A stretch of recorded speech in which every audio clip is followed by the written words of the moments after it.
सध्या मुली उगाचच खूप जास्त प्रमाणात स्किन केअर प्रोडक्ट्स वापरतात असं तुम्हाला वाटतं का? मला नाही, त्यांच्या आईवडिलांनाही वाटत असणार आहे. सो आत्ताच्या फिल्टर्सच्या जमान्यामध्ये सौंदर्याची व्याख्या काय आहे? स्किन केअर रिलेटेड एक पेशंटचा किस्सा सांगते. एकदम clear skin, not a single spot on the face, acne नाही, काय नाही. Now she comes to my clinic, she is like I want to improvise my skin. मला प्रश्न पडला की अजून काय छान पाहिजे तुला, म्हणजे आता तुला रिफ्लेक्शनच पाहिजे का माझा चेहरा तुझ्या तोंडावरती दिसला पाहिजे? आपली त्वचा चांगली राहण्यासाठी लाईफस्टाईल कशी असायला पाहिजे? सिंपल लाईफ जर जगली तर तुमची स्किन खूप छान असणार. She is a makeup artist herself. Somebody told her की ही क्रीम खूप छान आहे. 1-1.5 महिन्यानंतर तोंडाच्या बाजूला पूर्ण हायपर पिगमेंटेशन आलेलं की आता काय करायचं, आता नेक्स्ट 2-3 मंथ्स मध्ये लग्न आहे. झोप कमी झाल्यामुळे स्किन ऑइली किंवा डल अशी का दिसते? आता मुलींमध्ये हॉर्मोन इम्बॅलन्सही खूप होतो, तर मग त्यानुसार concern wise skin care routine. काही स्किन ट्रीटमेंट घेऊन आलिया भट, करीना कपूर यांच्यासारखं दिसता येऊ शकतं का? मी हो म्हटलं तर कसं वाटेल?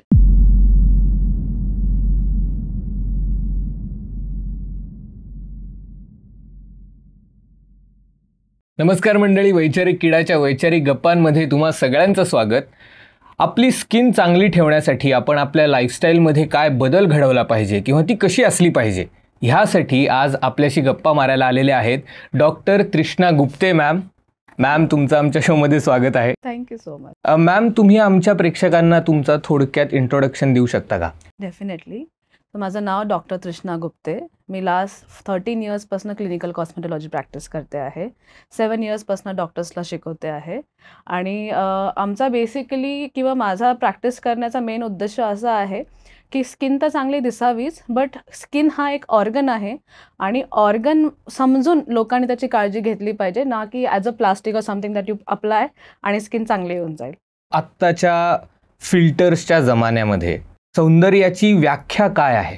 आता सर्वात मोठा क्वेश्चन असा आहे की ही व्याख्या कोण ठरवतं? बरोबर आहे की नाही? की आपण इन्फ्लुएन्सर्सला बघतो की ते सर्टन वेमध्ये दिसत आहेत. त्याच्या आधी मॅगझिन्सवरती आपण मॉडेल्स किंवा ॲक्ट्रेसेसला बघायचो. ॲक्च्युली बरेचसे इन्फ्लुएन्सर ट्रीटमेंटला पण येतात. Nobody looks like that. म्हणजे जसे ॲक्च्युली तुम्ही बघता आहात इंस्टाग्रामवर, तसं कोणीच दिसत नाही. बघणाऱ्याला असं वाटतं की नाही, जर यांची स्किन अशी होऊ शकते तर अचिवेबल आहे. सो आपल्याला ते माहिती असलं पाहिजे की ही व्याख्या कोण सेट करतंय. जर एखादा रोबोट किंवा AI सेट करत असेल तर खूपच चुकीची गोष्ट आहे. बरोबर. मग काय असल्यावर तुम्ही सुंदर दिसता असं म्हणता येऊ शकेल?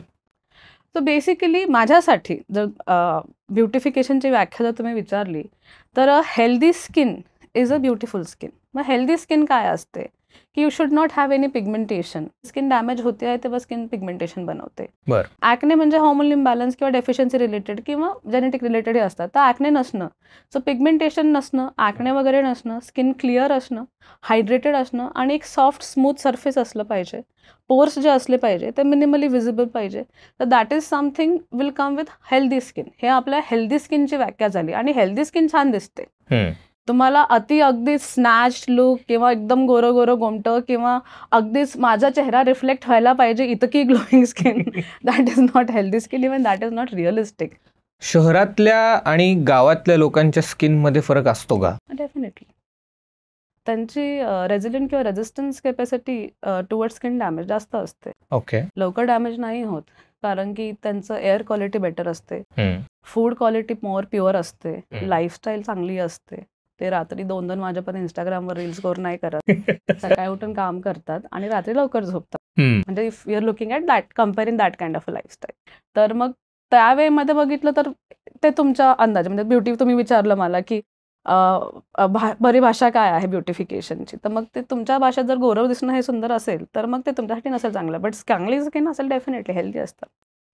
बरीच लोक स्किन केअर प्रोडक्ट्स वापरतच नाहीत, पण तरीही त्यांची स्किन चांगली कशी राहते? आता ॲज आय सेड त्यात 2 गोष्टी इम्पॉर्टंट असतात. एक तर असतं जेनेटिक्स. तुमच्या 7 बारेतच लिहून आलेलं आहे की चांगली स्किन असणार आहे तर चांगलीच असणार आहे, तुमची लवकर डॅमेज नाही होणार. दुसरं असतं लाईफस्टाईल. तुम्ही खूप हेल्दी आहात, खूप व्यवस्थित जेवण जेवता आहात, खाणंपिणं व्यवस्थित आहे, स्लीपिंग पॅटर्न चांगला आहे, तर जसे सगळे ऑर्गन रिकव्हरी करतात तसे स्किनही करते. Then you don't have to apply anything extra. म्हणजे जेव्हा नेचरनी सगळे ॲनिमल्स बनवले तेव्हा असं नाही बनवलं की human will require extra skin care. तर त्याला काहीतरी डेफिसिट ठेवूयात. Nature knew it. की हे आपलं सस्टेन करू शकतात provided that you are staying healthy. So if you are healthy you will not require any skin care. मला सांगा, स्किनची काळजी ही घ्यावीच लागते का? बरेचसे लोक बघाल किंवा मी माझ्या वयाच्या 30 पर्यंत जास्त स्किनची काळजी नाही घेतली, पण I have a good skin. का? कारण की आमचं फूड हॅबिट्स खूप चांगले होते. We were always in to sports आणि त्याच्यामुळे आमची हेल्थ खूप चांगली होती. आणि हेल्थ चांगली असल्यामुळे आमच्या बॉडीचे ऑर्गन फंक्शन चांगले होते. आणि one of the organ is your skin. म्हणून स्किनचं ऑर्गन फंक्शनही चांगलं आहे. So it is not important that you have to apply 7-step skincare routine or 10 steps. I have seen 37-step skincare routine. काम कधी करतात हे लोक की जातात की नाही कामाला हेच करत असतात दिवसभर. So my point over here is की बेसिक रुटीन इज इम्पॉर्टंट. त्याच्यामुळे सन प्रोटेक्शनमुळे तुमची एजिंग किंवा डॅमेज टू द स्किन कमी होतं. तुमच्या बॉडीमध्ये ऑलरेडी इतके ग्रोथ हॉर्मोन्स असतात जे स्किनचं रिज्युविनेशन आणि रिपेअर चांगल्या प्रकारे करतात. मग 20s मध्ये तुम्हाला काय गरज आहे अँटी एजिंग स्किन केअर रुटीनची? I don't want to age असं नाही होणार ना. म्हणजे अनलेस अँड अंटिल तुम्हाला ते काय म्हणतात आपण म्हणजे वंशज असाल परशुरामाचे तर मग गोष्ट वेगळी असेल. Otherwise you are going to age. बरोबर. तर मग एजिंग ग्रेसफुली असलं पाहिजे. तर रिअलिस्टिक एक्सपेक्टेशन स्वतःकडे असले पाहिजे. अनरिअलिस्टिक एक्सपेक्टेशन इन्फ्लुएन्सरला बघून किंवा लोकांना बघून ठेवणं गरजेचं नाही. पण मग ह्या एज ग्रुपमध्ये स्किन केअर प्रोडक्ट्स वापरणं गरजेचं आहे का? 20s मध्ये as I said basic cleanser, face the wash सगळेच करतात. Moisturiser because you require hydration आणि सनस्क्रीन इज इम्पॉर्टंट. जे लोक नाही लावत त्यांचे एकदम डॅमेज होणार. तर असं नाही आहे. Basically you are brown skin, तर तुमच्या बॉडीमध्ये पिगमेंट आहे जे बऱ्यापैकी स्किनला प्रोटेक्ट करतं. एकदा एक पेशंट म्हणजे long back when I was young, तर I use to work with a senior dermatologist. तर ते सर पण खूप फनी होते. तर त्यांच्याकडे टीनेजर्स आले, भाऊ बहीण. तर तो म्हणाला की मला ग्लुटा घ्यायचा आहे आणि नाईस कलर म्हणजे असं की नाही डार्क होता, wheatish skin tone may be you can say. मला ग्लुटा घ्यायचा आहे. तर सर म्हणाले कशाला? तर नाही मला थोडं स्किन लाईटनिंग करायचं आहे. तर खूप लाईटनिंग नाही होणार, हलकीशी लाईट होईल. नाही मला लाईटनिंग करायचं आहे. ते सर विचारतात की कशासाठी करायचं आहे, what is the purpose behind it. आणि लहान आहे असं नाही की लग्न वगैरे वगैरे असं काही आहे. तर नाही मला करायचं आहे. तर मग त्याची बहीण म्हणाली की नाही तो नेक्स्ट इयर ना युरोपला चाललाय शिकायला, तर म्हणून आम्ही विचार करतो याला ग्लुटा करायचा. तर सर म्हणतात कितीही गोरे झालो तरी त्यांच्यापेक्षा काळीच दिसणार. आणि I still remember that. And then of course I laughed, he laughed. And then he told her की for them your colour is very nice, don't change it. आणि getting fair is not something related to beautification. म्हणजे ती एक गोष्ट आहे ती प्रत्येकाला कळली पाहिजे की फक्त गोरे दिसतात म्हणून सुंदर आहेत असं नाही. तुमची स्किन ॲक्च्युली हेल्दी आहे, तुमचं बॉडी फंक्शन चांगलं, ऑर्गन फंक्शन चांगलं, then you are healthy plus beautiful. सध्या मुली उगाचच खूप जास्त प्रमाणात स्किन केअर प्रोडक्ट्स वापरतात असं तुम्हाला वाटतं का? हो डेफिनेटली. मला नाही, त्यांच्या आईवडिलांनाही वाटत असणार आहे की खूप जास्त स्किन केअरवर खर्च होतो आहे. आणि डेफिनेटली याची एवढी गरज नाही. ॲज अ टोल्ड यू आत्ताच की मी 2 दिवसापूर्वी रील बघितली 37 स्किन केअर स्टेप्सचं रुटीन. सो तुमचं स्किन ना एक ऑर्गन आहे आणि तुम्ही जितके प्रॉडक्ट्स त्याच्यावरती अप्लाय करतात ते ऑब्झर्वही झाले पाहिजे. तुमचं स्किन केअर रुटीन एकदम सिम्पल ठेवलं पाहिजे. If you are young, as I said cleanser, moisturiser and sunscreen is fine. असं आपल्याला वाटतं की खूप जास्त प्रॉडक्ट यूज केले तर खूप जास्त चांगली स्किन होईल, असं नसतं. तूप खाल्लं की लगेच रूप नसतं येत. एक पेशंटचा किस्सा सांगते. लास्ट इयर आलेली patient. If you see the patient, perfect skin. म्हणजे तुम्ही जर तो concept of glass skin apply करायचा असेल तर शी वुड बी द पेशंट. एकदम clear skin, not a single spot on the face, acne नाही, काय नाही. Now she comes to my clinic, she's like, I want to improvise my skin. मला प्रश्न पडला की अजून काय छान पाहिजे तुला? म्हणजे आता तुला रिफ्लेक्शनच पाहिजे का माझा चेहरा तुझ्या तोंडावरती दिसला पाहिजे? सो आय सेड की you have a very good skin, काय इम्प्रूव्ह करायचं आहे? नाही मुझको और ग्लो चाहिए. आणि I like you are already glowing so much, अजून किती पाहिजे? तर मी विचारलं स्किन केअर रुटीन काय आहे? तर मग तिने एवढे बॅगवरून ना स्किन केअर आणलेलं. आणि शी वॉज लाइक मैं ये लगाती हूँ फिर ये लगाती हूँ. आई वाज लाइक ये लगाने के बाद स्किन अच्छी नहीं, वो तो बचपन से अच्छी है. एंड देन व्हाई यू अप्लाइंग ऑल दिस? नहीं अभी क्या हुआ ना, मैं पुणे जब से शिफ्ट हुई हूँ ना, मैंने 2-3 प्रोडक्ट भी स्टार्ट किए, तब से मेरी स्किन थोड़ा सा डल दिखने लगी है. तर मी तिला म्हटलं की वा, बट तुमची स्किन जर जेनेटिकली चांगली आहे आणि it is functioning at it best, मग तुम्हाला एवढ्या गोष्टी लावायची गरज काय? तुम्ही त्या फंक्शनमध्ये इंटरफेरन्स टाकता आहात. अशा वेळेस ठीक आहे, तुम्ही यू अप्लाय व्हायटामिन सी और नियासिन वन प्रोडक्ट जे थोडं तुम्हाला इम्प्रूव्ह करेल, स्किनला अजून थोडासा ब्राईटनिंग इफेक्ट देईल, दॅट मच इज फाईन.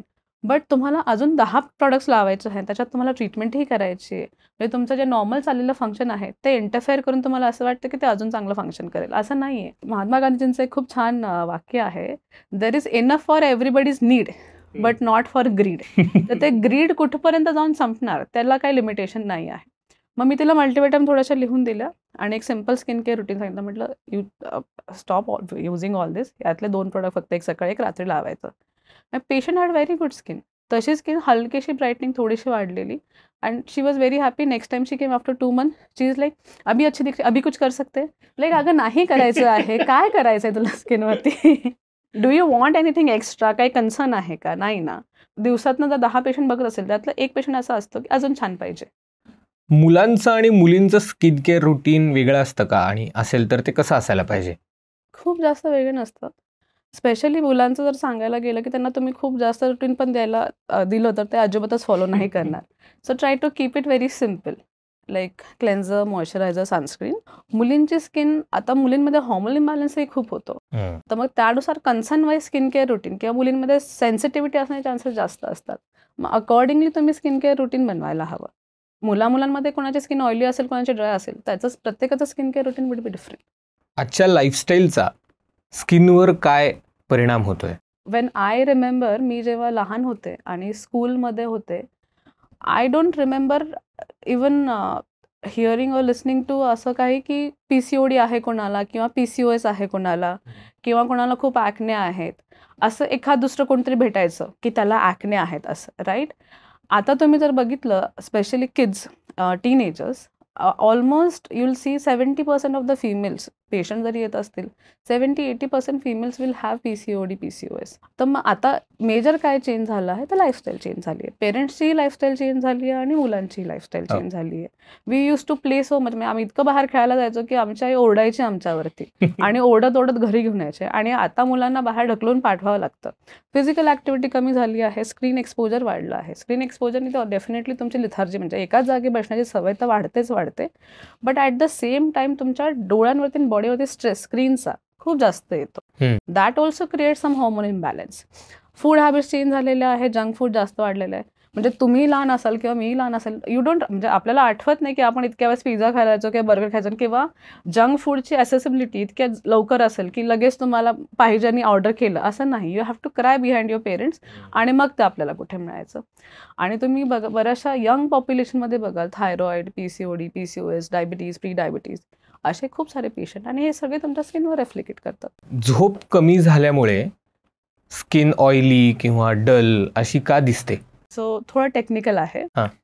आपल्या बॉडीमध्ये एक हॉर्मोन असतो कॉर्टिसॉल, आणि त्याचा ऑपोजिट हॉर्मोन असतो मेलाटोनिन. ठीक आहे. कॉर्टिसॉल जो असतो तो that keeps you awake, active. It is also stress hormone. जेव्हा तुम्ही स्ट्रेसफुल सिच्युएशनमध्ये असतात तेव्हा तो सिक्रेट होतो. आता हा कॉर्टिसॉल जर खूप जास्त वेळ सिक्रेट होत राहिला तर बॉडीमध्ये इन्फ्लमेटरी कंडिशन, म्हणजे स्किनमध्ये आपण बघितलं तर acne, hyper pigmentation, hair fall किंवा डल स्किन, ह्या सगळ्या गोष्टी कॉज करू शकतो. बरीच मोठी सायकल आहे, आता एवढी नाही आपल्याला एक्सप्लेन करतात. त्याच्या अपोजिट जो हॉर्मोन असतो मेलाटोनिन. मेलाटोनिन अँटीऑक्सिडंट आहे. जसं तुम्ही ग्लुटाथिओन ऐकलं असेल स्किन ब्राईटनिंगसाठी, व्हायटामिन सी ऐकलं असणार. Similarly melatonin is the strongest antioxidant. तो तुमचे सार्कॅडियन रिदम, म्हणजे काय, स्लीप आणि अवेक सायकल रेग्युलेट करतो. तर जसं अंधार होतो, तुमचं मेलाटोनिन सिक्रेशन वाढतं आणि you will go to sleep.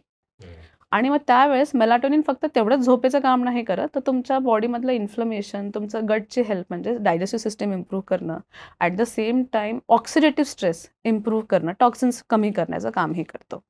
आता जर तुम्ही झोपत नसाल तर कॉर्टिसॉल, अवेक राहायचं असेल तर कॉर्टिसॉल पाहिजे, तर कॉर्टिसॉल लेवल एलिव्हेटेड राहतात, मेलाटोनिन लेवल कमी होतात. आणि मग everything that comes with cortisol will be there in your body. मग हा इन्फ्लमेशन, चिडचिड होईल, केस गळतील, ॲक्ने, हायपर पिगमेंटेशन, या सगळ्या गोष्टी इझिली होतील. ब्युटी स्लीप हा काय प्रकार आहे? बेसिकली स्लीप टाईममध्ये तुमच्या बॉडीची रिकव्हरी होते, आणि if you don't sleep for that many hours of time, recovery एवढी होणार नाही. So I will not go to beauty sleep as a concept, but sleep is very much important for everybody to have a good skin. Right, for that matter overall body function. Hmm. So if you are sleeping for 7 to 8 hours आणि तुमची sleep व्यवस्थित असली पाहिजे. तुटकी जर sleep असेल त्याचा अर्थ आहे तुमचा कॉर्टिसॉल लेवल जे आहे ते एलिव्हेटेड आहे, म्हणजे पुढे मागे होत आहेत आणि इव्हेंच्युअली कॉर्टिसॉल रिलेटेड तुम्हाला इश्यू पुढे जाऊन होते आणि मग कॉर्टिसॉल नंतर तुमचा इन्सुलिन फ्लक्च्युएशन्स होतात. फिमेल्समध्ये insulin fluctuation, cortisol plus testosterone वाढून PCOS होण्याचे चान्सेस असतात, प्री डायबेटिक होण्याचे चान्सेस असतात, थायरॉइड फंक्शन अफेक्ट करतं. So just for your because of your sleep so many things can happen. Just give an example, आमच्याकडे बरेचसे पेशंट येतात आणि हे पेशंट नाईट शिफ्टचे असतात आणि फिमेल पेशंट, आणि तुम्ही सगळ्या पेशंटमध्ये नाईट शिफ्ट, कारण रात्रभर जागे राहतात, सकाळी झोपतात, सगळ्या पेशंटमध्ये कॉमन पॅटर्न बघितला तर 70 to 80% patient will be pre diabetic आणि around 60 to 65% patient will have thyroid related issue because not sleeping on time. तर तुमचा एक hormone can disturb the entire cycle. आपली त्वचा चांगली राहण्यासाठी लाईफस्टाईल कशी असायला पाहिजे? बऱ्याचदा हे पेशंट सेम गोष्ट विचारतात आणि जेव्हा मी आन्सर सांगते तर खूप डिफिकल्ट आहे. म्हणजे डिफिकल्ट नाही, मी रेग्युलर गोष्टी सांगतोय, डिफिकल्ट अननॅचरल गोष्टी तुम्ही करताय. Don't eat too much of junk, exercise every day, eat lot of fruits and vegetables and good amount of protein and 7 to 8 hours of sleep. म्हणजे तुम्हाला सिम्पल लाईफ जर जगली तर तुमची स्किन खूप छान असणार. जर तुम्ही लाईफ कॉम्प्लिकेटेड केली तर स्किन खराब असणार. सिम्पल आहे त्याचा आन्सर, त्याला खूप कॉम्प्लिकेटेड करायची गरज नाही आहे. दुसरी गोष्ट, जे लोक खूप स्पायसेस खातात किंवा खूप जास्त ऑइली स्पायसी फूड खातात, अशा लोकांमध्ये पण तुम्हाला हायपर पिगमेंटेशन ऐकण्याची हे दिसणार, टेंडन्सी दिसणार. पेशंट बऱ्याचदा येतात की आम्ही त्यांना, माझा फर्स्ट क्वेश्चन असतो हायपर पिगमेंटेशनच्या पेशंटला की स्पायसी किती खातात, तर नॉर्मल. नॉर्मल म्हणजे किती? नाही, आपलं नॉर्मल. ठीक आहे, घरामध्ये मसाला यूज होतो का जेवणामध्ये? हो, ते लहानपणापासून होतं. लहानपणी तुमची इम्युनिटी चांगली होती, आता तुम्ही मोठे झाला, तुमची लाईफस्टाईल, स्ट्रेस सगळं चेंज झालेलं आहे. त्यानंतर एक पेशंट आलेली, शी इज लाईक, मला खूप ॲक्ने येत आहेत, हायपर पिगमेंटेशन खूप वाढलं आहे, PCOSची हिस्ट्री आहे, केस खूप गळता आहेत. मी म्हटलं मला एक तुमची लाईफस्टाईल सांगा, सकाळी उठल्यापासून काय करतात? मग सकाळी उठते मी, ब्रेकफास्ट करते, ब्रेकफास्टमध्ये काय करतात? Junk food. ठीक आहे, त्यानंतर मग शी हॅज कॉफी, मग नंतर ऑफिसला जातात, त्यानंतर अगेन ऑफिसमध्ये बाहेर जेवणार, त्यानंतर 4 वाजता परत जंक फूड आणि संध्याकाळी परत रात्री बाहेर किती वेळेस खातात आठवड्यातनं? तर डिनर जास्त नाही, आठवड्यातनं 2दा किंवा 3दा. मी म्हटलं 7 दिवस असतात, त्यातले 3 दिवस तुम्ही बाहेर खातात आणि रोज संध्याकाळी तर बाहेर खातातच आहात. तर तुम्हाला काय एक्सपेक्टेशन? मग आम्ही तुम्हाला एवढे पैसे का द्यायचे स्किन नीट करायचे? मी म्हटलं हो, बरोबर आहे तुमचं, माझंच काहीतरी असेल की. Then we explain them also की असं नसतं, हे सगळे फूड्समध्ये तुमचे ऑक्सिडेटिव्ह स्ट्रेस, इन्फ्लमेशन वाढतं, त्याच्यामुळे स्किन खराब होते. Skin is not a plastic, ते तुमचं एक ऑर्गन आहे, organ should be treated like an organ, त्याला तो रिस्पेक्ट मिळाला पाहिजे. So I think we are not respecting your organ, मतलब skin as an organ a lot. असे असतात, खूप फनी किस्से असतात. You should come to my clinic sometime, तुम्हाला दिवसांना 2 तरी सापडतील. पण सुंदर दिसण्यासाठी डाएट प्लॅन करणं किती गरजेचं आहे? Honestly speaking, you don't have to plan it, but आता काय झालंय, आपल्याला न्यूट्रिशनल नीड आपली पूर्ण होत नाही रेग्युलर फूडनी. जसं जेवढं प्रोटीन आपल्याला हवं आहे किंवा जेवढं व्हायटामिन्स हवं आहे, मे बी जसं आपल्याकडे फूड येत आहे, फर्टिलायझर्स वगैरे खूप यूज होत आहे, त्याच्यामुळे क्वालिटी ऑफ द फूड पण खूप खराब झाली आहे. आपणही चॉईसेस ऑफ फूड खूप हे झालेले आहेत, चेंज झाले आहेत. त्यामुळे planning a diet is not important, but avoiding junk, sweet and oil is something that you can do. दुसरी गोष्ट, बऱ्याचदा तुम्ही जर बघितलं, आपण इतके जेवढे लोक आहोत ह्या रूममध्ये, जरी जितके लोक आहेत त्यात सगळ्यांचे ब्लड रिपोर्ट्स केले, त्यातले I will write it down, 70 to 80% लोकांचा व्हायटामिन डी डेफिशियन्सी येणार. ठीक आहे, सो मग आता माहिती आहे आपल्याला डेफिशियन्सी आणि नाही आपला सन एक्सपोजर तेवढा, घ्या सप्लिमेंट, काही प्रॉब्लेम नाही आहे, फक्त डॉक्टरांना विचारून घ्या. आणि जेव्हा सफिशियंट अमाऊंट ऑफ न्यूट्रिशन येईल तेव्हा ते बंद करून टाका. सिमिलरली विथ आयर्न, फिमेलचा majorly deficit in iron, but आम्हाला गोळ्या खायच्या नाही आहेत, मग भाज्या तरी खा, त्या पण नाही खाणार. मग आयर्न लेवल जर तुमच्या चांगल्या नसतील, आणि iron is a major component, तुमच्या बॉडीमध्ये हिलिंग, रिपेअरचं काम आयर्न करतो, रिज्युविनेशनसाठी तुम्हाला आयर्न हवं असतं, ऑक्सिजन कॅरिंग तुमचं आयर्न करतंय. आयर्नच डेफिसिट असाल पण स्किन ग्लोईंग पाहिजे किंवा कोरियन पाहिजे, असं नाही चालत. तर taking multivitamin supplement is okay. Non vegetarian food खाल्ल्याने स्किन खराब होते असा बऱ्याच लोकांचा समज आहे, तर तो बरोबर आहे का चुकीचा आहे?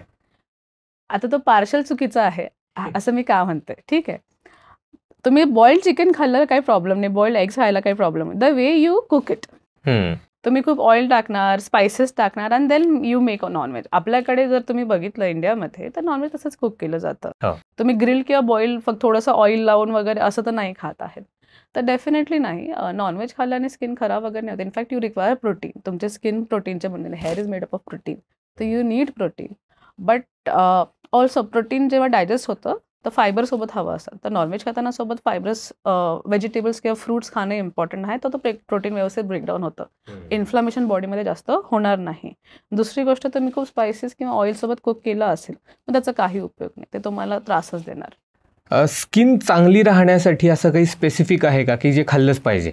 फ्रुट्स, व्हेजिटेबल्स आणि ऑफकोर्स प्रोटीन पण आहे, because your skin is made up of protein. तर बट मी जेवढ्या पेशंटमध्ये, आणि चांगले पेशंट ज्यांचे स्किन खूप छान आहे, they don't look their age, तर एक गोष्ट कॉमन बघितली आहे सगळ्यांमध्ये, दे एक्सरसाइज रेग्युलरली, त्यांचा फ्रूट इनटेक किंवा डिफरंट कलरचे व्हेजिटेबल्स जे असतात, व्हेजिटेबल इनटेक, वॉटर इनटेक हा खूप चांगला आहे. बऱ्याचशा स्पेशली एल्डरली फिमेल्स ज्यांना आता हायपर पिगमेंटेशन किंवा मेनोपॉज रिलेटेड चेंजेस स्टार्ट झालेले आहेत, तर असे लास्ट वीकचीच गोष्ट आहे, आंटी आलेल्या, शी इज लाईक, हे बघ मी खूप हेल्दी खाते, मी दिवसातनं ना एकाच वेळेस जेवते आणि एक 10-15 कप चहा पित असेल, कारण की दिवसभर मी जेवत नाही, पण तरी बघ माझी स्किन कशी खराब होते. म्हटलं ते माझंच चुकलं. मी तुम्हाला सांगितलं नाही की 2दा जेवायचं आहे आणि चहा थोडा कमी प्यायचा आहे. तर असे किस्से खूप असतात. ओके, सो आपण फॅक्ट चेक करूयात, थोडं मिथ्स जे आहेत ते आपण चेक करूयात. पिंपल फोडले की ते लवकर बरे होतात, हे बरोबर आहे का? तुम्हाला काय वाटतं? नाही. Of course not.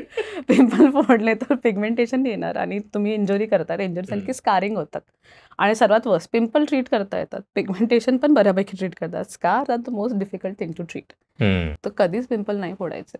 कोरफड ही सगळ्या स्किन टाईप्सवरचा रामबाण उपाय आहे.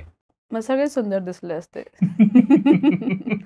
सगळ्यांच्या घरात असे 4-4 कोरफडचे प्लांट असले असते. असं नाहीये. ॲज अ हर्ब हायड्रेशन देतं आणि डेफिनेटली, बट काही लोकांना मेजर ॲलर्जीज पण असतात. म्हणजे असे आम्ही बघितलं की कोरफड लावली आणि मेजर ॲलर्जी रिस्पॉन्स ट्रिगर झाला आणि पूर्ण फेस रेड वगैरे झालेला. पिंपलवर टूथपेस्ट लावल्यावर पिंपल जातात लगेच. टूथपेस्टने आजकाल पिवळेपणाही जात नाही दातांचा. आपण पिंपल कसे नीट करणार? स्किन कधी कधी ओव्हर ड्राय होऊन बर्न होण्याचे चान्सेस असतात, तर असं नाही आहे. टूथपेस्टने पिंपल्स नाही जात आणि असं करणंही योग्य नाही आहे, कारण की त्याचे जे मार्क्स पडतात ड्राईंग झाल्यानंतर, बर्नचे मार्क्स, ते इतके डिफिकल्ट आहे रिमूव्ह करायला, तर you should never do that. तुम्हाला असे कुठले विचित्र प्रश्न आहेत जे पेशंट्स नेहमी विचारतात? फनी क्वेश्चन्स याच्यामध्ये एक असे असतात की मी जर ट्रीटमेंट नंतर उन्हामध्ये गेली तर स्किन खराब होईल का? तर हे ऑफकोर्स आहे, जर तुम्ही ट्रीटमेंट करता आहात तर तुमची स्किन थोडी एक्सफोलिएट होणार आहे आणि उन्हात गेले तुम्ही बर्न होऊनच परत येणार. त्यानंतर मग व्हायटॅमिन डी साठी सनलाईटमध्ये नाही बसायचं, मग कसं मिळणार? खा ना गोळी, देते मी. ट्रीटमेंट करून का उन्हात जाऊन बसायचं? Will get burn. तर तुम्ही ग्लुटाबद्दल आजकाल सगळ्यांनाच माहिती आहे की ग्लुटा जर घेतला, IV ग्लुटा इंजेक्शन जर घेतले तर आपली स्किन लाईट होते. तर असंच आमच्या एक पेशंट आलेल्या आणि शी इज लाईक, किती लाईट होईल? लाईक 1 किंवा 2 शेडच्या वरती लाईट नाही होत, कारण की ॲट द एंड ते अँटीऑक्सिडंट आहे. ते आपलं मेलानिन सिंथेसिस म्हणजे पिगमेंट बनवण्याच्या प्रक्रियेमध्ये पार्टिसिपेट करतं आणि पिगमेंट कमी बनवतं, बंद नाही करत. मग तिचा नेक्स्ट क्वेश्चन, मी फॉरेनरसारखी दिसेल का? त्यासाठी तिकडे जन्म घ्यावा लागतो. एवढ्या ह्याच्यात नाही होणार. म्हणजे ग्लुटावरती तुम्ही किती रिस्पॉन्सिबिलिटी टाकता आहात. असे बरेचसे असतात. आता मला खूप सारे नाही आठवत आहे, but we have a blast in clinic. Okay. हां, PRP करणारे पेशंट, माझा प्लाझ्मा हजबंडला दिला तर चालेल का? त्यांना इंजेक्शनची भीती वाटते. नाही चालत. डिप्रेशन असणाऱ्या लोकांना किंवा ज्यांची मेंटल हेल्थ तेवढी स्ट्रॉंग नाहीये, ह्या लोकांच्या स्किनवर काय परिणाम होतात? जेव्हा तुमचे हॉर्मोन डिस्टर्ब होतात तर तुमचे नॉट ओन्ली स्किन, सर्वात पहिले तुम्हाला मेंटल हेल्थवरती पण गोष्टी दिसायला लागतील. राग लवकर यायला लागतो, खूप लवकर रडायला यायला लागतं. Most of the females will be like, ये तो नॉर्मली है. So I keep telling them, it's not you, it's your hormone. So primary science तुमचे स्वभाव आणि स्किनवरती दिसून येतात. रात्री झोप व्यवस्थित लागत नाही, म्हणजे काय कॉर्टिसॉल एलिव्हेटेड आहे, खूप लवकर राग येतो आहे, कॉर्टिसॉल किंवा इन्फ्लमेशन जास्त आहे. आणि मग इव्हेंच्युअली याचा सगळा जो परिणाम आहे स्किनमध्ये पिगमेंटेशन बनवणं, ॲक्ने येणं, चेहऱ्या म्हणजे मुलींवरती मुलींना जास्त थिक हेअर फेसवरती येणं, या सगळ्या गोष्टी आपल्याला दिसायला लागतात. असे खूप पेशंट आहेत, खूप म्हणजे खूप आहेत ज्यांना आम्ही ट्रीट केलेलं आहे. आणि इनफॅक्ट ज्यांनी ऐकून लाईफस्टाईल चेंज केली, मल्टीव्हिटॅमिन स्टार्ट केले, त्यांचे स्वतःचे मेडिकेशनही कमी झालेले आहेत. At the same time skin तर इम्प्रूव्ह झाली आहे, मेंटल हेल्थ पण इम्प्रूव्ह झाली आहे. तुम्ही मगाशी म्हणालात की डिप्रेशनचे काही पेशंट्स आहेत जे मेडिकेशनवर असतात, तर ह्या मेडिकेशनचाही स्किनवर काही साईड इफेक्ट होतो का? होतो, डेफिनेटली होतो. हायपर पिगमेंटेशन वाढतं पेशंटचं. पेशंटला भूक जास्त लागते, त्याच्यामुळे पेशंटचं वजन वाढतं आणि वजन वाढल्यामुळे PCOS, PCOD रिलेटेड इश्यू होण्याचे चान्सेस पेशंटला असतात आणि मग त्या रिलेटेड स्किन कंडिशन्स होतात. तर ते सायकलमध्ये डायरेक्टली कधी इम्पॅक्ट नाही करणार, बट सायकलमध्ये. ओके. ह्या लोकांचं काउन्सिलिंग केल्यानंतर त्यांच्या स्किनवरती फरक पडतो का? काउन्सिलिंग केल्यानंतर पेशंटचं ऐकण्याची किती कॅपॅसिटी आहे, म्हणजे ते खरंच ऐकतायत आणि फॉलो करता आहेत, त्यानुसार स्किनवर फरक पडतो. तर आमचे एक पेशंट आहे, she is quite famous in Pune.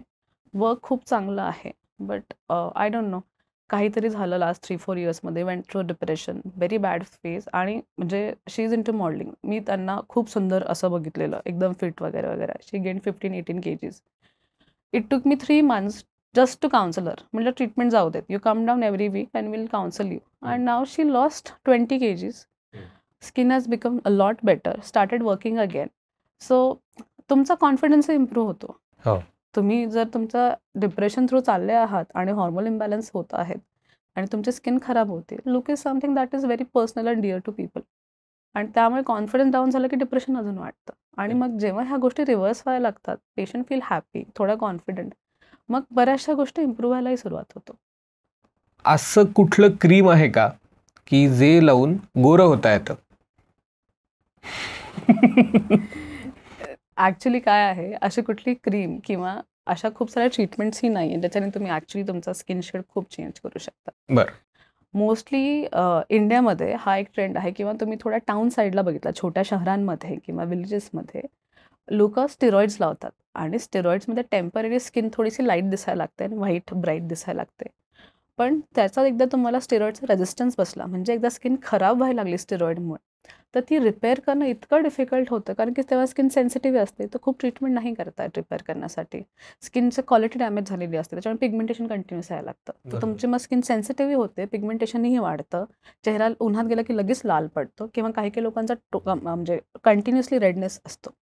एक पेशंट ब्राईड होती, ती दिल्लीला गेलेली आणि she is a makeup artist herself. तर त्यांच्याच कम्युनिटीमध्ये समबडी टोल्ड हर की ही क्रीम खूप छान आहे, तुम्ही लावलं तर तुमचं स्किन अजून लाईट वगैरे दिसेल. शी वॉज व्हेरी हॅपी. पहिले 10-15 दिवस ते 1 month the skin was nice, bright, glowing. 1-1.5 महिन्यानंतर स्किन डल व्हायला लागली आणि इव्हेंच्युअली पूर्ण पेरियल हायपर पिगमेंटेशन, म्हणजे तोंडाच्या बाजूला पूर्ण हायपर पिगमेंटेशन आलेलं. आणि मग then she came to us की आता काय करायचं, आता नेक्स्ट 2-3 monthsमध्ये लग्न आहे. So we had to go very slowly, की स्किन पहिले रिपेअर करा डॅमेज झालेली, त्यानंतर मग पिगमेंटेशनवरती काम करा. बट टिल हर मॅरेज आम्ही पूर्ण पिगमेंटेशन काढून दिले.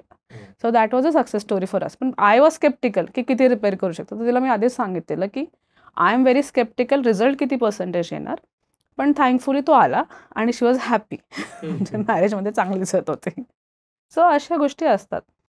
हे गोरं होण्यासाठी लोक अजून काय काय करतात? एक तर कॉमन आहे की ग्लुटाथिओन IV ड्रिप. त्याच्यामध्येही लोकांना असं वाटतं की तो तुमचा स्किन टोन इतका चेंज करेल की तुम्ही अगदी तुमच्या स्किन कलरपेक्षा भयंकर वेगळे दिसाल. मग ते येऊन म्हणतात की काजोल नाही का गोरी दिसायला लागली, किंवा ही फलान फलान ॲक्टर नाही का गोरी दिसायला लागली. तो तुमचं काय करतो, एक तो हायड्रेशन बॉडीमधून वाढतो, कारण की आपण IV ड्रिप इंजेक्शन देतो आहोत. दुसरं, इट्स अन अँटीऑक्सिडंट, म्हणजे बॉडीतलं ऑक्सिडेशन कमी करतं. ऑक्सिडेशन कमी करून तो मेलानिन सिंथेसिस, म्हणजे पिगमेंट बनण्याच्या प्रक्रियेमध्ये पार्टिसिपेट करतो आणि पिगमेंट कमी बनवतं. त्याच्यामुळे ओव्हरऑल लाईटनिंग येते, पण खूप पण नाही करत. तर तुमचं जेनेटिक स्ट्रक्चर कधीच चेंज नाही करू शकत. म्हणजे बाय बर्थ आई वडिलांकडनं तुम्हाला जे जीन्स मिळाले आहे, that will never B change. तुमचं पिगमेंटेशन जे आहे ते प्रोड्यूस होणार, बट हेल्दीएस्ट वेमध्ये प्रोड्यूस होऊ शकतो. किती शेड गोरं होता येऊ शकतं? आपण एक शेड कार्ड आणूयात. मी तुझ्या चेहऱ्याला लावते असं आणि मी सांगते हा, आणि नाही झालं तर मग काय करायचं. कारण बऱ्याचदा ऍड्स मध्ये तर दाखवतातच की शेड कार्डच देत. असं नाही आहे. तुमचा जो टोन आहे त्याच्यापेक्षा 2 ते 3 टोन. आता हा टोन मेजरिंग जी आहे, there is no ideal scale, अशी युनिव्हर्सल स्केल नाहीये डॉक्टरांकडे पण की ती तुम्हाला मोजता येईल. फिट्सपॅट्रिक स्केल असते, पण फिट्सपॅट्रिक स्केल कशी आहे म्हणजे पिगमेंट एकदम गोऱ्यांपासून एकदम काळ्यांपर्यंत असे 6 याच्यामध्ये डिवाइड केलेले आहे. ठीक आहे. तर जे आपण ग्रेड 4 म्हणजे तुम्ही ग्रेड 3 असाल, मी ग्रेड 4 असेल, तर ग्रेड 3 मध्ये पण डार्क टू लाईट कलर येतो, राईट. तर तुम्ही तुमच्या ग्रेड 3 मध्येच राहाल, फक्त लाईट व्हाल. अच्छा.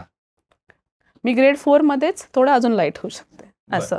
पण मी ग्रेड 4 टू ग्रेड 1 नाही, म्हणजे मी फॉरेन नाही बनणार की डोळे पण ब्लू झालेत, केसही लाल किंवा ब्लॉन्ड झालेत, असा प्रकार नाही होत. ज्यांनी आपला स्किन टोन खूप ड्रास्टिकली चेंज केलाय, तर ह्यांनी नक्की काय केलंय? नॉर्मल इंडियन सेलिब्रिटीज जे करतात ते IV ड्रिप थेरपीज मोस्टली घेतात, ज्याच्यामुळे स्किन शेड लाईटर होतो. पण ॲज आय सेड की ॲट द सेम टाइम त्यांचे डाएट लाईफस्टाईल खूप हेल्दी असते. म्हणजे बॉडीमध्ये ऑक्सिडेटिव्ह स्ट्रेसच नाही बनला तर पिगमेंटेशन प्रोडक्शन कॅपॅसिटी तुमची असेही नॉर्मलला असते. त्याच्यात तुम्ही IV ड्रिप घेतलं तर तुमची स्किन अजूनही चांगली होणार. कोणाला स्ट्रेस खूप जास्त असेल किंवा कोणाला इनफॅक्ट डिप्रेशनच्या पेशंटमध्ये gluta plus some other vitamins combine together can improve or elevate their mood. So अशाही गोष्टी आहेत ज्यासाठी आपण ॲक्च्युली ग्लुटा चांगल्या कामासाठी यूज करू शकतो. म्हणजे ग्लुटाचं इन्व्हेन्शनच झालं होतं as an antioxidant for the patient who was suffering from cancer, chemotherapy ज्यांची घेतलेली आहे किंवा ज्यांना liver related diseases, liver cirrhosis वगैरे होतं, to correct those condition gluta दिला जात होता. मग अशा पेशंटमध्ये बघण्यात आलं की यांचा स्किन टोनही थोडा बेटर होतो आहे. मग अचानक जे बिझनेस माइंडेड लोक आहेत त्याला चला मग सर्वात जास्त कन्सर्न कंट्रीज कोण आहे ज्यांना आपला क्लीन स्किन कलर आवडत नाही? एशियन्स. चला इथे लॉन्च करतात. पार्लरमध्ये किंवा घरगुती स्टेरॉइड्स वापरणं कितपत योग्य आहे? ॲज अ सेड अजिबात योग्य नाही आहे. म्हणजे पार्लरमध्ये किंवा घरगुती स्टेरॉइड इज अ ड्रग किंवा ॲज अ ट्रीटमेंट तेव्हा दिली जाते जेव्हा आम्हाला माहिती आहे बाकीचे मेडिसिन्स काम नाही करणार आहेत आणि इन्फ्लमेशन खूप आहे, ते आता as an anti inflammatory use केलं ते पण शॉर्ट ड्युरेशनसाठी असतं, लॉंग टाईमसाठी नसतं. So it is not a good thing to use steroid आणि डॉक्टरांनीच प्रिस्क्राईब केलं पाहिजे, कारण की doctor knows how to use it किंवा how to prescribe it, when to prescribe it. Skin लाईटनिंगसाठी स्टेरॉइड हे नाही दिलं पाहिजे. इट्स नॉट, म्हणजे त्या स्टेरॉइडचं फंक्शनच नाही आहे, त्याचं कामच नाही आहे. खूप ओव्हर द काउंटर मिळणारे प्रोडक्ट्स आहेत, तर ते जास्त वापरले पाहिजेत का डॉक्टरकडे जाऊन कन्सल्टेड त्यांचे जे आहेत ते प्रोडक्ट्स चांगले आहेत? जर तुमची स्किन चांगली आहे आणि तुमचं स्किन केअर बेसिक आहे, तुम्हाला नाही गरज डॉक्टरांकडे जायची, कारण की अजून तुम्हाला काही कन्सर्न नाही आहे. पण जर तुम्ही 10 ते 12 गोष्टी लावता चेहऱ्यात, त्याच्यापेक्षा गो टू अ डॉक्टर, एक कन्सल्टेशन करून घ्या, की मला त्यांना सांगा की मला फक्त स्किनचं कन्सल्टेशन हवं आहे, एक बेसिक रुटीन लिहून द्या. घरगुती उपाय करून कोणाला काही गंभीर त्रास झाला आहे का? जसं आपण आता डिस्कस केलेलं की बरेचसे लोक ॲक्नेवरती टूथपेस्ट लावतात, तर बऱ्याचदा टूथपेस्टमुळे स्किन ओव्हरली ड्राय होऊन बर्न बसण्याचे चान्सेस असतात. तर असे काही वर्षांमध्ये मी बरेचसे पेशंट बघितले ज्यांना ॲक्नेनंतर टूथपेस्ट लावल्यामुळे खूप मोठे मोठे पिगमेंटेशनचे डाग पडलेले आणि पेशंट साधारण वर्ष 1.5 वर्षापासून ट्रीटमेंट घेत आहे, पण डाग कमी नाही झाले आणि इव्हेंच्युअली आमच्याकडे आले. मग आम्ही ट्रीटमेंट करून आणि तेही आम्हालाही हळूच, म्हणजे खूप लवकर आम्हालाही रिझल्ट देता नाही आला. तर डेफिनेटली घरगुती उपचार, ऑर्गॅनिक प्रॉडक्ट म्हटलं की ते बेस्ट असेल असं नाही आहे. कुठला प्रॉडक्ट तुमच्या स्किनसाठी सुटेबल आहे तो प्रॉडक्ट जेव्हा तुम्ही स्किनवरती लावतात तो अब्झॉर्ब झाला पाहिजे आणि एनॅक्ट झाला पाहिजे. That is a good product for you. मग चांगले प्रॉडक्ट असतात का घरच्यातनं आपण काही, जसं लहानपणी आई दही लावायची किंवा दूध लावायचे, डेफिनेटली त्याच्यात दहीमध्ये लॅक्टिक ॲसिड असतं. तुम्ही केसांनाही लावलं तर डॅन्ड्रफ कमी होतो, तुम्ही जर चेहऱ्यावरती लावलं तर माइल्ड एक्सफोलिएशन आणि ग्लो येतो. So it's a good product to use. पण म्हणून लेमन लावायचं का? नाही, खूप जास्त ॲसिडिक आहे, राईट, आणि त्याच्यामुळे तुमची स्किन बर्न व्हायचे चान्सेस असतात. सो काही गुड प्रॉडक्ट्स पण आहे, काही बॅड प्रॉडक्ट्स पण आहेत. जसं हनी आहे, ह्युमक्टंट आहे, हायड्रेशन वाढतं, स्किनमध्ये ग्लो येतो, तर हनी डेफिनेटली लावू शकतात, प्रोव्हायडेड तुम्हाला सूट झालं पाहिजे. दुसरी गोष्ट, बरेचसे लोक हे लावतात बटाट्याचं काप. तर काही लोकांना सूट होतं, काहींना अजिबातच सूट नाही होत. तर तुम्हाला जर सूट, स्टार्च असतात बेसिकली त्याच्यामुळे, सूट झालं तर ठीक आहे, पण अशा ज्या गोष्टी ज्या खूप ॲसिडिक आहेत त्या अवॉइड करायच्या. हॉर्मोनल इम्बॅलन्समुळे काय काय परिणाम होतात स्किनवर? तुम्ही जेवढे स्किनचे कन्सल्टेशन बघाल, hyper pigmentation, acne, hair fall, dull skin हे 90%, I will say 95% is due to hormone imbalance or deficiency. बर. त्यानंतर PCOD PCOS वाल्यांना thick hair on the face, फिमेल्सला. ॲक्ने, जिथे मेल्सला दाढी असते बरोबर त्याच एरियामध्ये ॲक्ने तुम्हाला जास्त दिसेल. हेअरफॉल, हायपर पिगमेंटेशन, तर हे सगळे हॉर्मोन रिलेटेड आहे. वयात येताना चेहऱ्याची कशी काळजी घ्यावी? मेन गोष्ट जी असते की first of all you need to be active enough so that your hormones get regulated. Meaning आधी ॲज आय सेड की जेव्हा आम्ही स्कूलमध्ये होतो आम्ही इतकं स्पोर्ट्समध्ये किंवा खेळायला जायचो की आम्हाला मॉम रागवून घरी घेऊन यायची.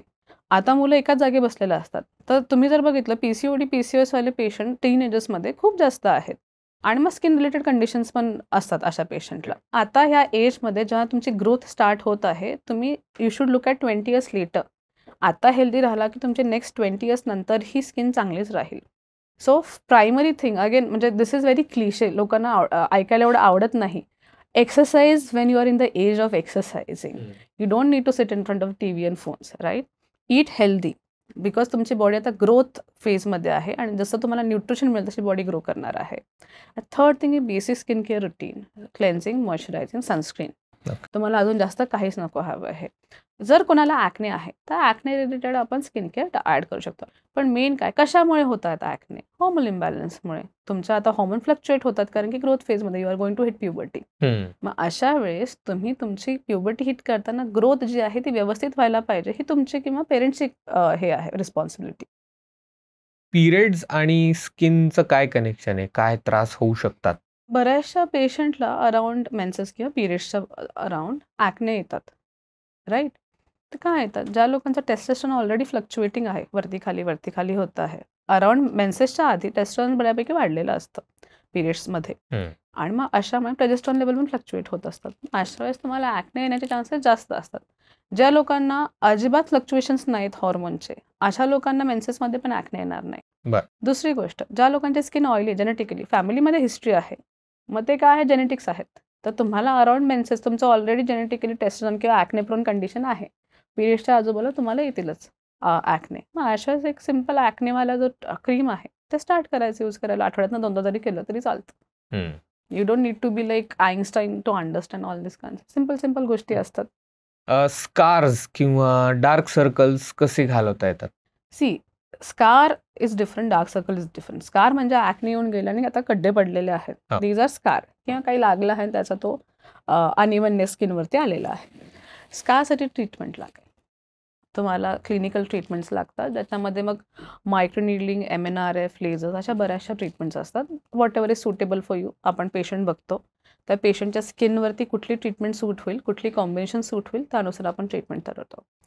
अंडर आय डार्क सर्कल 2 ते 3 गोष्टींनी येऊ शकतात. एक, स्ट्रेस जास्त आहे म्हणजे स्क्रीन एक्सपोजर, दिवसभर लॅपटॉप मोबाईल्स यूज होतो आहे. दुसरं आहे किंवा झोप नाही आहे. दुसरं आहे जेनेटिक्स, फॅमिलीमध्ये हिस्ट्री असते बऱ्याच लोकांना. तिसरं आहे आयर्न डेफिशियन्सी. बऱ्याच लोकांचं हिमोग्लोबिन ठीक येतं पण आयर्न प्रोफाईल केलं तर आयर्न कमी असतं. अशा लोकांनाही डार्क सर्कल्स असतात. मग त्यानुसार जर जेनेटिक्स असेल तुम्ही ट्रीटमेंट करून त्या टेम्पररी कमी करू शकतात किंवा मॅनेज करू शकतात. होम केअर छान असली पाहिजे. कॅफिन रिलेटेड किंवा व्हायटामिन K बेस सेरम्स असतात तर त्याच्याने तुमच्या बऱ्यापैकी पिगमेंटेशन कव्हर होतं. क्लिनिकल ट्रीटमेंट असतात ज्याच्यामध्ये तुम्हाला केमिकल पील किंवा माइल्ड मायक्रोनिडलिंग, PRP ह्या सगळ्या ट्रीटमेंट करता येतात ज्याच्यामुळे तुमचं पिगमेंटेशन कमी होऊ शकतं. असं म्हणतात की स्ट्रेच मार्क्स कधी जातच नाहीत, तर खरं आहे का हे? Basically stretch marks is nothing but तुमची स्किन स्ट्रेच झालेली असते आणि जेव्हा ती परत बाउन्स बॅक व्हायला लागते तर तेवढ्याच इलास्टिसिटीने बाउन्स नाही होत तर मध्ये स्कारिंग सारखं टिश्यू क्रिएट करते and that is nothing but a scar tissue, stretch marks. म्हणजे ट्रीटमेंट आहेत पण तो स्कार कम्प्लिटली नाही जात आणि जेव्हा स्किनची बाजूची इलास्टिसिटी कमी होते तेव्हा तो स्कार परत येऊ शकतो. तर बऱ्याचदा न्यू मदर्स असतात किंवा मदर्स इन जनरल ज्यांना स्ट्रेच मार्क्स जास्त असतात की ज्यांचं वेट लॉस झालेलं असतं असे बरेचसे पेशंट येतात आणि म्हणतात की स्ट्रेच मार्क्सची ट्रीटमेंट होईल का आणि 100% जाईल का. तर काही पेशंटमध्ये ग्रोथची कॅपॅसिटी चांगली असते म्हणजे कोलॅजन खूप बनवतात अशामध्ये रिझल्ट खूप सुंदर येतो. बट हम्म. काही काही पेशंटमध्ये कॅपॅसिटीच नसते ग्रोथची जास्त, कोलॅजन प्रोडक्शन खूप कमी असतं. मग अशामध्ये कमी रिझल्ट येतात. तरी आपण 50-60% कमी करू शकतो, विजिबिलिटी कमी करू शकतो. आता तुम्ही कोलॅजिनचं काहीतरी म्हणालात, तर कोलॅजिन हेही एक सप्लिमेंट म्हणून आजकाल खूप फेमस आहे. तर ते कितपत वापरलं पाहिजे? कसं आहे, कोलॅजिन हा बॉडीमध्ये अब्झॉर्ब होतो. तो एका प्रोटीनला ट्रिगर करतो आणि त्या मुळे कोलॅजिन बनतं स्किनमध्ये. ओके. कोलॅजिन खाल्लं की कोलॅजिन जाऊन कोलॅजिन नाही बनवत, राईट? हं. आता कोलॅजिनचे 5 टाईप असतात. You require 4 types. हं. त्यानंतर तो ॲनिमल सोर्सचाच कोलॅजिन असला पाहिजे. प्लांट बेस्ड कोलॅजिनची एकही स्टडी नाही आहे विच हॅज शोन की याने तुमच्या स्किनमध्ये व्हिजिबल चेंजेस दाखवलेले आहेत. सगळीकडे कोलॅजिन असतं तुमच्या बॉडीमध्ये, bones, joints, that is a major part जिथं कोलॅजिन तुम्हाला दिसेल स्किनमध्ये असतो. बरं. मग हे सगळं घेतल्यानंतर काही लोकांच्या जॉईंट पेनमध्ये वगैरे वगैरे इम्प्रूव्हमेंट झाली आहे, हायड्रेशन इम्प्रूव्ह झालेलं आहे, स्किन टेक्स्चर थोडंसं इम्प्रूव्ह झालेलं आहे. तर for me it is not a necessity. Okay. घ्यायलाच पाहिजे अशातला प्रकार नाही आहे. If you have a money to spare then you take collagen. So for me it is like that. So I am not a very big supporter of collagen because there are not enough studies. हां, कोणी जिमला वगैरे जात आहे, they can take it because त्यांचं absorption better असणार आहे. Okay. काही स्किन ट्रीटमेंट घेऊन आलिया भट किंवा करीना कपूर ह्यांच्यासारखं दिसता येऊ शकतं का आपल्याला? मी हो म्हटलं तर कसं वाटेल? काही लोकांना खूप छान वाटेल. नाही, असं नाही आहे. असतात. आता आमच्याकडे एक पेशंट आली होती last year. She came and she sed की मला करीना कपूरसारखी जॉ लाईन पाहिजे. आता तिचा हा एक मसल असतो मॅसेटर, तो हायपरट्रॉफिक म्हणजे जाड होता असा, बल्कि त्याच्याने फेस स्क्वेअर दिसत होता. तर आय सेड की तुला जर हा कन्सर्न असेल तर आपण तो स्लिम डाऊन करू शकतो, पण त्याच्याने मी करीना कपूरसारखी दिसेल का? आय सेड नाही, तू तुझ्यासारखीच चांगली दिसशील, पण तू करीना कपूरसारखी नाही दिसणार. याला आम्ही अनरिअलिस्टिक एक्सपेक्टेशन म्हणतो अशा पेशंटला. म्हणजे काय की मला कोणासारखं तरी दिसायचं आहे. तुम्ही जर गुगल किंवा यूट्यूबवरती सर्च केलं ना, बऱ्याचशा लोकांनी सर्जरीज केले बार्बीसारखं दिसण्यासाठी आणि ते इतके हिडियस दिसतात, म्हणजे you will not like it, right? प्रत्येकाला जो त्यांचा DNA आहे तो आपण रेप्लिकेट नाही करू शकत. तो एकासारखाच असतो, युनिक आहे. DNA रेप्लिकेशन नाही होत. मग तो एखादा माणूस त्या DNA मुळे तसा दिसत असेल तर त्याचं रेप्लिकेशन नाहीच आहे, हे बाय बुक आहे. तसं नाही होऊ शकत. असे बरेचसे फनी किस्से येतात आमच्याकडे पेशंट विचारायला. बऱ्याचशा लोकांना हवं असतं करीना कपूरची जॉ लाईन किंवा मग skin tone like Alia Bhatt किंवा facial features like Katrina Kaif. तर म्हणजे ठीक आहे, आम्ही ब्युटिफिकेशनचं काम करतो, but we are not magician also, की म्हणजे काय व्हॉट आर यू एक्सपेक्टिंग. तर ह्या गोष्टी असतात. But then we have to counsel the patient की असं नाही आहे, what we can do best for you.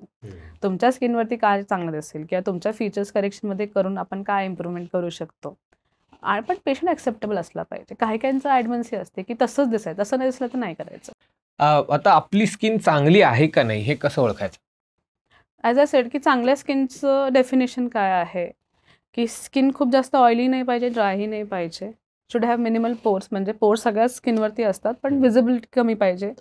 आकने किंवा पिगमेंटेशन ऑलमोस्ट निग्लिजिबल पाहिजे and it should glow. It should not shine, it should glow. So that is an ideal skin. So if you have all that you have a good skin.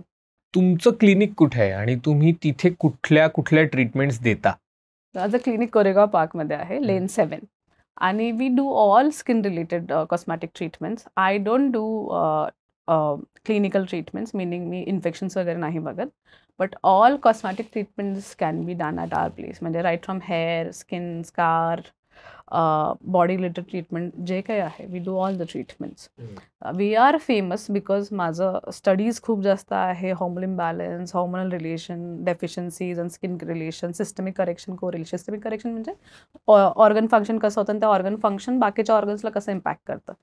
तर माझा main studies बऱ्यापैकी त्याच्यामध्ये आहेत. तर त्याच्यामुळे speciality acne scar, hyper pigmentation, hair fall जास्त आहे. तर second is Botox fillers threads. Okay. ह्या सगळ्या ट्रीटमेंट्सला किती खर्च येतो आणि स्किन केअरवरती किंवा ह्या ट्रीटमेंट्सवरती कितपत खर्च केला पाहिजे? I tell you honestly, as I sed before also, की तुमची जर स्किन चांगली असेल तर तुम्ही फक्त मेंटेन, जसं तुम्ही सलॉनमध्ये फेशियल करतात त्याच्यापेक्षा तुम्ही क्लिनिकल मेडिफेशियल्स केले तर ते डॉक्टरच्या गायडन्सच्या अंडर असतात, प्रोडक्ट मेडिकेटेड असतात, तर तुमची स्किन मेंटेन राहायला मदत होते. तर वन्स इन अ मंथ जर स्किन चांगली असेल, कन्सर्न असेल तर मग कन्सर्न स्पेसिफिक आपण ट्रीटमेंट डिझाईन करू शकतो.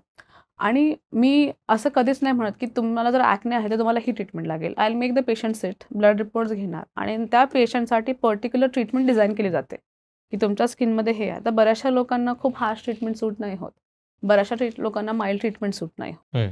मग त्या कन्सर्न स्पेसिफिक स्किननुसार ट्रीटमेंट्स आपण डिझाईन करतो आणि अकॉर्डिंगली मग प्राइसिंग असतं. जर खूप कन्सर्न असेल तर definitely it would be little more expensive because we have to put in more effort and more treatments, right. जर खूप काही कन्सर्न असेल तर खूप जास्त एक्सपेन्सिव्ह नसते. किती खर्च केला पाहिजे? खूप जास्त नाही केला. जर ऑलरेडी स्किन चांगली असेल. एक पेशंट आली तशी लाईक मला हे पण करायचं आहे, ते पण करायचं आहे, लाईफस्टाईल खूप खराब, एक्सरसाइज नव्हती करत आणि बऱ्यापैकी ट्रीटमेंटचं त्याचं बिल बऱ्यापैकी झालेलं. तर हां तर मी हे पण करते स्टार्ट, ते पण स्टार्ट करते. आणि माझा स्वभाव विटी आहे, तुम्हाला आता कळलं असेल, मी खूप पेशंटला असे ताणे मारते मी.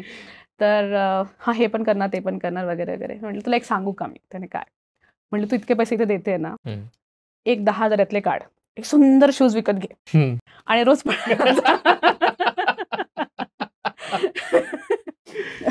तिला राग आला का मला नाही माहिती.